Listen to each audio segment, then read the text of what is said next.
Arctic இந்த பேரை கேட்டாலே நம்ம மனசுக்கு வர்றது அமைதியான வெள்ளை பனி படர்ந்த ஒரு பிரதேசம். ஆனா அந்த அமைதிக்கு கீழே ஒரு மிகப்பெரிய புவிசார் அரசியல் புயல் உருவாகிட்டு இருக்கு. அந்த புயலோட மையம் தான் கிரீன்லாந்து, நம்ம உலகத்தோட மிகப்பெரிய தீவு. இன்னைக்கு இந்த தீவு உலக வல்லரசுகளோட ஒரு அதிகார போட்டிக்களமா மாறியிருக்கு. இது வெறும் ஒரு நிலத்துக்கான சண்டை கிடையாது. இது வளங்களுக்கானது, அதிகாரத்துக்கானது, முக்கியமா மாறிட்டு வர உலக ஒழுங்கை பற்றிய ஒரு ரொம்பவே சிக்கலான கதை. யோசிச்சு பாருங்க, ஒரு தீவு எப்படி ரெண்டு நெருங்கிய நட்பு நாடுகளை கிட்டத்தட்ட ஒரு போர் முனைக்க கொண்டு வர முடியும்? இதுக்கு பின்னாடி என்ன இருக்கு? வாங்க இந்த அரசியல் புதிரைய இன்னொன்னா விளக்கமா பார்க்கலாம். கொஞ்ச காலமாவே டென்மார்க் ரொம்பவே அசாதாரணமான சில விஷயங்களை செஞ்சுட்டு வராங்க. சொல்லப்போனா ஒரு போர்க்காலத்துல என்ன செய்வாங்களோ அந்த மாதிரி நடவடிக்கைகள். அவங்க தங்களோட ராணுவ வீரர்களை கிரீன்லாந்துக்கு அனுப்பி வைக்கிறாங்க.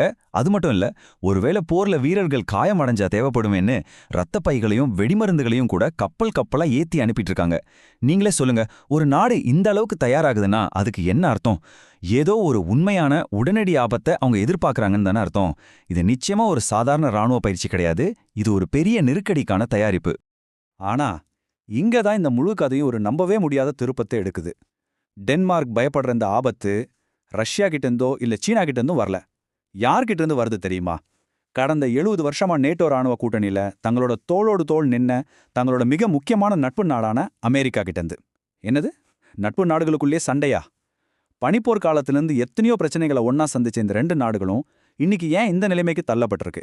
இதுக்கு பின்னாடி ஒளிஞ்சிட்டு இருக்கிற அந்த பேராசை என்ன? வாங்க இந்த சிக்கலான முடிச்ச மெதுவா அவிழ்ப்போம். முதல்ல இந்த ஆர்டிக் பகுதியில இப்போ என்னதான் நடந்துட்டு இருக்குன்னு புரிஞ்சுப்போம். இந்த கிரீன்லாந்து பிரச்சனை ஒன்னும் நேத்தினிக்கு ஆரம்பிச்சதில்ல. பல வருஷமாவே இது ஒரு பனிப்போர் மாதிரி போயிட்டு தான் இருந்துச்சு. ஆனா டென்மார்க்கோட இந்த சமீபத்திய ராணுவ நகர்வுகள் இந்த விஷயத்த ஒரு கொதிநிலைக்கு கொண்டு வந்திருக்கு. இதுக்கு இன்னொரு முக்கியமான காரணம் புவி வெப்பமயமாதல். இதனால ஆர்டிக் பனி உருகி புது புது கப்பல் பாதைகளும் முன்னாடி எடுக்கவே முடியாத இடத்துல இருந்த இயற்கை வளங்களும் இப்போ கைக்கு எட்டுற தூரத்துல இருக்கு. அதனால இந்த பகுதியோட முக்கியத்துவம் பல மடங்கு அதிகமாயிடுச்சு. அதனால தான் இது வெறும் வார்த்தை போரா இல்லாம ஒரு உண்மையான ஆயுத மோதலா மாறுற அபாயம் இப்போ இருக்கு. டென்மார்க்கோட நடவடிக்கைகள் எவ்வளோ தீவிரமா இருக்குன்னு நீங்களே பாருங்க. அவங்க சும்மா ராணுவ வீரர்களை மட்டும் அனுப்பல. ஒருவேளை தாக்குதல் நடந்துச்சுன்னா வீரர்களுக்கு தேவைப்படுமேனு ரத்தம், மருந்து பொருட்கள்னு எல்லாத்தையும் இப்போதே சேமிக்க ஆரம்பிச்சிட்டாங்க. அது மட்டும் இல்லாம கிரீன்லாந்துல இருக்கிற அமெரிக்க ராணுவ தளங்களோட செயல்பாடுகளை நாங்க முடக்குவோன்னு ரொம்ப வெளிப்படையாவே எச்சரிச்சிருக்காங்க. இது சும்மா சொல்ற மிரட்டல் கிடையாது. அமெரிக்க ராணுவத்தோட வடக்கு பாதுகாப்புக்கு ரொம்ப முக்கியமான தூள விமானப்படை தளத்தை தான் அவங்க குறி வைக்கிறாங்க. இது தங்களோட இறையாண்மையை காப்பாத்திக்க ஒரு நாடு எடுக்கிற உறுதியான நிலைப்பாடு. சரி, எல்லாத்தையும் விட்டுட்டு அமெரிக்கா ஏன் கிரீன்லாந்து மேல இவ்ளோ ஆசையா இருக்கு? முழுக்க முழுக்க பனிப்பாறைகளால நிறைஞ்ச ஒரு தீவுக்காக தங்களோட ரொம்ப நெருங்கிய நட்பு நாடான டென்மார்க்கோட ஏன் மோதணும்? இதுக்கு காரணம் அந்த பனிப்பாறைகளுக்கு அடியில புதைஞ்சிருக்கிற விலை மதிக்க முடியாத பொக்கிஷம். அதாவது கிரீன்லாந்தோட மகத்தான மூலப்பொருளாய மற்றும் பொருளாதார மதிப்பு. அது ஒரு புதையல் தீவு. நம்ம வாழற இந்த 21ஆம் நூற்றாண்டு தொழில்நுட்பம், பொருளாதாரம், ராணுவம், இது எல்லாத்துக்கும் தேவையான பல முக்கியமான விஷயங்கள் அந்த பனிக்கு அடியில உறங்கிட்டு இருக்கு. கிரீன்லாண்ட பத்தி சில அடிப்படை விஷயங்களை முதல்ல தெரிஞ்சுக்கலாம். இது தென்மார்க் இராச்சியத்தோட ஒரு பகுதி தான். ஆனா அவங்களுக்குன்னு தனியா ஒரு பார்லிமெண்ட், பிரதமர்னு தன்னாட்சி அதிகாரம் இருக்கு. அவங்களோட வெளியுறவுக் கொள்கையும் பாதுகாப்பும் தென்மார்க் கட்டுப்பாட்டுல இருந்தாலும் அங்க இருக்கிற இயற்கை வளங்கள் எல்லாமே கிரீன்லாந்து மக்களுக்கு தான் சொந்தம்.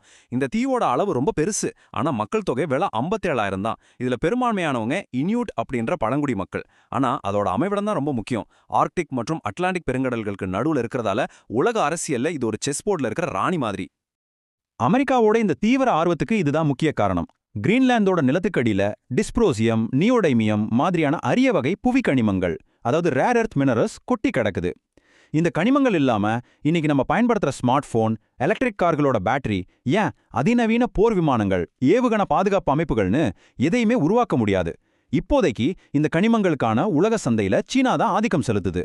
இந்த சார்பு நிலையை எப்படியாவது குறைக்கணும்னு அமெரிக்கா நினைக்குது. அது மட்டும் இல்ல, உலகம் முழுக்க தண்ணி பஞ்சம் அதிகமாயிட்டு வர்ற இந்த நேரத்துல கிரீன்லாண்டோட பனிப்பாறைகள்ல உலகத்தோட மொத்த நன்னீர் இருப்புல கிட்டத்தட்ட 10% இருக்கு. எதிர்காலத்துல இது தங்கத்தை விட, பெட்ரோலை விட மதிப்புமிக்க ஒரு பொருளா மாறப்போகுது. நிபுணர்களோட மதிப்பீட்டின்படி கிரீன்லாந்தோட அந்த பனிக்கு அடியில மறைஞ்சிட்டு இருக்கிற இந்த வளங்களோட மொத்த மதிப்பு எவ்வளோ இருக்கும்னு நினைக்கிறீங்க? ஒரு நம்பர் சொல்றேன், ஆச்சரியப்படாதீங்க. சுமார் $5 ட்ரில்லியன். இது நம்ம இந்தியாவோட தற்போதைய மொத்த உள்நாட்டு உற்பத்தியை விட அதிகம். இந்த ஒரு நம்பரே போதும் அமெரிக்கா ஏன் இந்த தீவு மேல இவ்ளோ வெறியா இருக்குன்னு புரிஞ்சுக்க. இது ஒரு நாட்டோட தலைவிதியை மாத்தக்கூடிய அளவுக்கு ஒரு மிகப்பெரிய பொருளாதார புதையல்.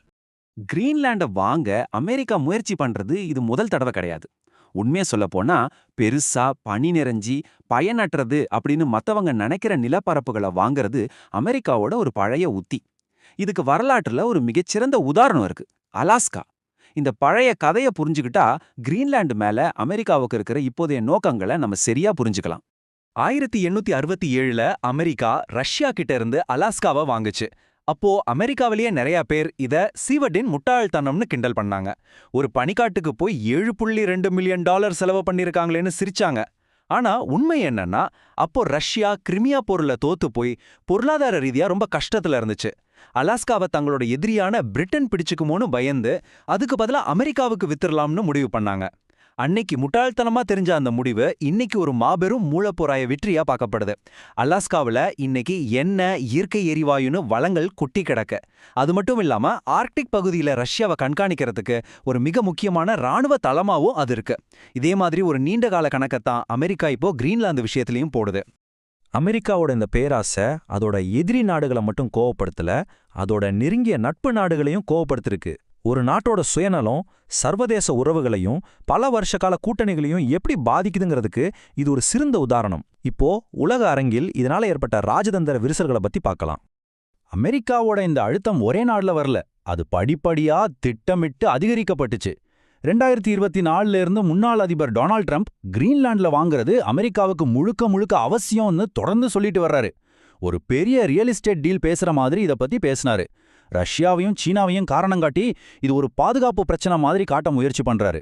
இதெல்லாம் பார்க்கும்போது இது ஏதோ தற்காலிக ஆசை இல்ல, ஒரு தொடர்ச்சியான திட்டமிட்ட வெளியுறவு கொள்கையோட ஒரு பகுதிதான்னு நல்லா தெரியுது. அமெரிக்காவோட இந்த தொடர் அழுத்தத்துக்கு கிரீன்லாண்டோட பதில் ரொம்ப நேரடியா, தெளிவா, ஏன் கொஞ்சம் கோவமாவே வந்துச்சு. அவங்களோட அரசாங்கம் ரொம்ப திட்டவட்டமா சொல்லிட்டாங்க, கிரீன்லாண்ட் விற்பனைக்கு அல்ல, இது ஒரு தன்னாட்சி அமைப்பு, அது எப்போதுமே அப்படிதான் இருக்கும். இது வெறும் நிலம் இல்ல, இது எங்களோட வீடு, எங்களோட கலாச்சாரத்தோட மையம்னு அவங்க உலகத்துக்கே உரக்கச் சொன்னாங்க. இது அவங்களோட இறையாண்மையை உறுதிப்படுத்துற ஒரு ரொம்ப வலுவான அறிக்கை. இந்த பிரச்சனையில சீனா அமெரிக்காவோட நோக்கங்களை நேரடியாவே கேள்வி கேட்குது. அவங்க என்ன சொல்றாங்கன்னா, இது முழுக்க முழுக்க அமெரிக்காவோட சுயநல நோக்கம். அவங்க சீனா அச்சுறுத்தல் அப்படின்ற ஒரு பொய்யான காரணத்தை சொல்லி தங்களுடைய ஏகாதிபத்திய ஆசைகளை நிறைவேற்றிக்க பார்க்கறாங்க. சீனா தங்களோட துருவ பட்டுப்பாதை திட்டம் மூலமா ஆர்க்டிக் பகுதியில தங்களோட செல்வாக்க அதிகப்படுத்த முயற்சி பண்ணிட்டு இருக்கு. அதை தடுக்கிறதுக்கான ஒரு முயற்சி தான் இதுன்னு சீனா பாக்குது. ரஷ்யாவோட பதில் ரொம்பவே தந்திரமானது. அவங்க நேரடியா எந்த பக்கமும் சாயல, ஆனா நாங்க இந்த நிகழ்வுகளை ரொம்ப உன்னிப்பா கவனிச்சுட்டு வர்றோம்னு சொல்றது மூலமா அவங்க அமெரிக்காவுக்கு ஒரு மறைமுக எச்சரிக்கையை விடுக்கறாங்க. அதாவது ஆர்க்டிக் பகுதியில எங்களுக்கும் பங்கு இருக்கு, நீங்க மட்டும் ஆதிக்கம் செலுத்த முடியாதுன்னு சொல்றாங்க. ஆர்க்டிக் கடற்கரையோட பெரும்பகுதி ரஷ்யா கிட்ட தான் இருக்கு. அவங்களும் அங்க ராணுவத்தை அதிகப்படுத்திட்டு வராங்க. அதனால அவங்களோட அந்த வார்த்தைகள் ஒரு சிறந்த ராஜதந்திர நகர்வு. இந்த பிரச்சனையோட மிகப்பெரிய ரொம்பவே ஆபத்தான தாக்கம் இதுதான். அமெரிக்காவோட அந்த தன்னிச்சையான போக்கு பனிப்போர் காலத்திலிருந்து மேற்குலகத்தை பாதுகாத்துட்டு வர்ற நேட்டோ கூட்டணிக்கே ஒரு பெரிய ஆபத்தை உண்டாக்கியிருக்கு. ஜெர்மனி, பிரான்ஸ் மாதிரி அமெரிக்காவோட மிக நெருங்கிய நட்பு நாடுகள் கூட இந்த விஷயத்துல அமெரிக்காவை ஆதரிக்கல. நேட்டோவோட முக்கியமான கொள்கையே ஒரு உறுப்பினர் மேல தாக்குதல் நடந்தா அது எல்லா உறுப்பினர்கள் மேலேயும் நடந்த தாக்குதலா கருதப்படும் என்பதுதான். ஆனா இங்க ஒரு உறுப்பினரே இன்னொரு உறுப்பினரை அச்சுறுத்தும் போது அந்த கூட்டணியோட அடிப்படை தத்துவமே கேள்விக்குறியாகுது இல்லையா? இப்போ இந்த பிரச்சனைய இன்னும் கொஞ்சம் பரந்த பார்வையில பார்க்கலாம். இது வெறும் கிரீன்லாந்து, டென்மார்க் இல்லனா அமெரிக்காவை பத்தின விஷயம் மட்டும் கிடையாது. இது நாம வாழ்ற இந்த 21ஆம் நூற்றாண்டுல உலகளாவிய அதிகார சமநிலை எப்படி மாறிட்டு இருக்குங்கிறதுக்கு ஒரு தெளிவான அடையாளம். சோவியத் யூனியன் வீழ்ச்சிக்கு அப்புறம் இருந்த ஒரு துருவ உலகம், அதாவது அமெரிக்கா மட்டுமே சூப்பர் பவரா இருந்த காலம் முடிஞ்சு ஒரு புதிய உலக ஒழுங்கு உருவாகிட்டு வர்றதோட அறிகுறி தான் இது. அமெரிக்காவோட அமெரிக்கா முதலில் கொள்கை ஒருவேளை குறுகிய காலத்துல அவங்களுக்கு சாதகமா தெரியலாம். ஆனா நீண்ட கால அடிப்படையில இது அவங்களுக்கு தான் பெரிய பாதிப்பை ஏற்படுத்துது. சர்வதேச உறவுகள்ன்றது நம்பிக்கையின் அடிப்படையில கட்டப்பட்டது.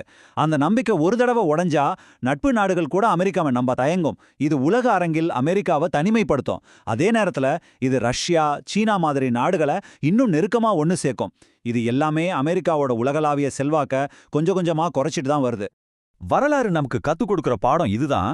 எப்போதெல்லாம் ஒரு வல்லரசின் செல்வாக்கு குறையுதோ அந்த இடத்தை நிரப்புறதுக்கு மத்த நாடுகள் முன்னாடி வரும்.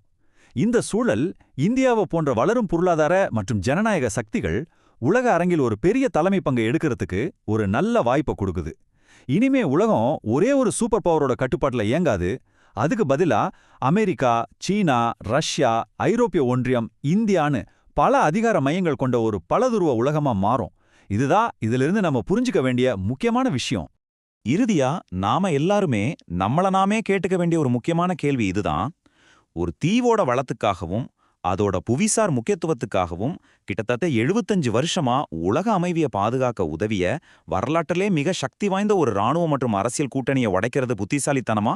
ஒரு தீவு ஒரு கூட்டணியை விட பெருசா? இந்த கேள்விக்கான பதில் தான் நம்மளோட எதிர்கால உலக ஒழுங்க தீர்மானிக்க போகுது. இத பத்தி நீங்க என்ன நினைக்கிறீங்கன்னு யோசிச்சு பாருங்க. நன்றி.